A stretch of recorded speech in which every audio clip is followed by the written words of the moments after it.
ធ្វើជូនអ្នកដ៏មានកូននោះមិនលឿនទៅហើយក្រោយអំពីការស្រោចស្រពសកលនារីក៏កូនចៅទាំងឡាយបានជូនទៅយវត្ថុទាំងឡាយទុកឲ្យអ្នកដ៏មានគុណគឺបង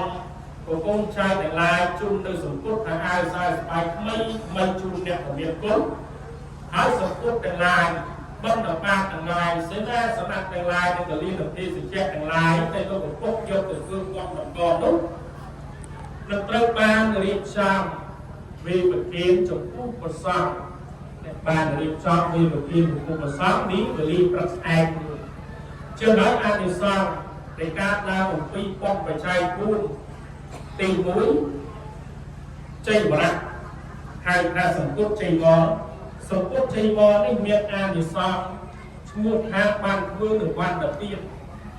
ចឹងទេវណ្ណទាន